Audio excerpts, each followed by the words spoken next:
नमस्ते। अगर आप एक आत्मनिर्भर इन्वेस्टर बनने के लिए तैयार हैं, तो ये वीडियो आपके लिए इम्पोर्टेंट है। आज हम जानेंगे कि ऐसे क्या रीजंस हैं जिनकी वजह से इन्वेस्टर्स तक उनके डिविडेंड्स नहीं पहुंच पाते। साथ ही हम सीखेंगे कि ये डिविडेंड्स हम कैसे क्लेम कर सकते हैं। सबसे पहला सवाल, ये अनपेड या अनक्लेम्ड डिविडेंड क्या होता है? जब कोई कंपनी डिविडेंड डिक्लेयर करती है लेकिन इन्वेस्टर्स को किसी कारण वो डिविडेंड मिलता नहीं है, तो उसे अनपेड या अनक्लेम्ड डिविडेंड कहते हैं। दूसरा सवाल, अगर ये डिविडेंड 7 साल तक क्लेम नहीं किया तो उसका क्या होता है? अगर डिविडेंड 7 साल तक भी क्लेम नहीं किए, तब डिविडेंड अमाउंट IEPF में ट्रांसफर हो जाता है। और अगर 7 साल तक कंटिन्यूअसली डिविडेंड क्लेम ना किया गया हो, तो उसके साथ के जुड़े हुए शेयर्स भी IEPF में ट्रांसफर हो जाते हैं। तीसरा सवाल, डिविडेंड मिस हो गया, सोच रहे हो क्यों?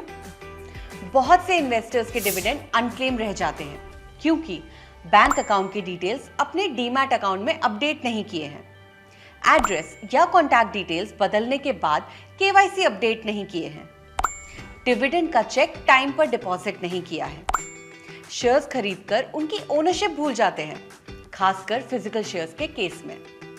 ये सब बातें छोटी लगती हैं, लेकिन डिविडेंड मिस होने का मेजर रीजन बन सकता है। चौथा सवाल, इन्वेस्टर्स अपना डिविडेंड टाइम पर पाने के लिए क्या कर सकते हैं? आपको बेसिक चीजें ध्यान में रखनी है, जैसे अपने बैंक अकाउंट डिटेल्स और KYC डिटेल्स अपडेट रखना है, इन्वेस्टमेंट्स को रेगुलरली चेक करना है। पांचवा सवाल, अपने डिविडेंड और शेयर्स को IEPF में ट्रांसफर होने से कैसे अवॉइड कर सकते हैं? इसे अवॉइड करने के लिए इन्वेस्टर्स को ये जरूरी स्टेप्स याद रखने हैं। अपना बैंक अकाउंट एक्टिव और KYC अपडेटेड रखना है। अपने डिपॉजिटरी पार्टिसिपेंट के पास बैंक और KYC डिटेल्स रेगुलरली अपडेट करें। पूरा account number, MICR code, IFSC code और बैंक का नाम। बैंक में भी अपना KYC अपडेट करके रखें।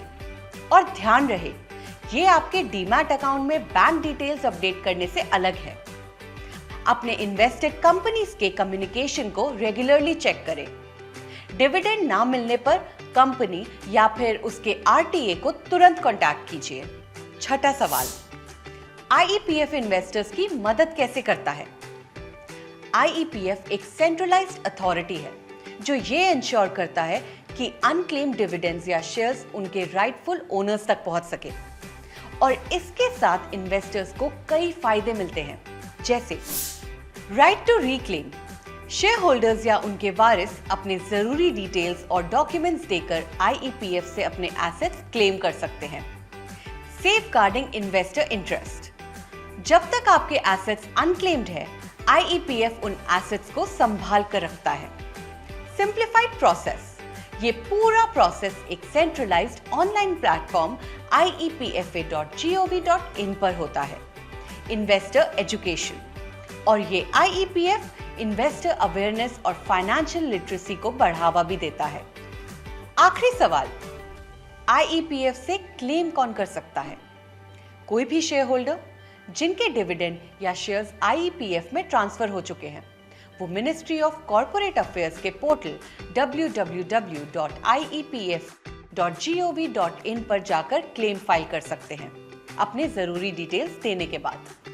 ये सब आप IEPF के पोर्टल से एक ऑनलाइन प्रोसेस के जरिए क्लेम कर सकते हैं। तो अगर आपके या आपके परिवार के किसी मेंबर के डिविडेंड्स या शेयर्स IEPF में ट्रांसफर हो चुके हैं, तो परेशान होने की जरूरत नहीं है।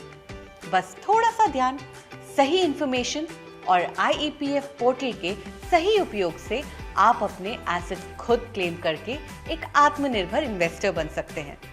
धन्यवाद।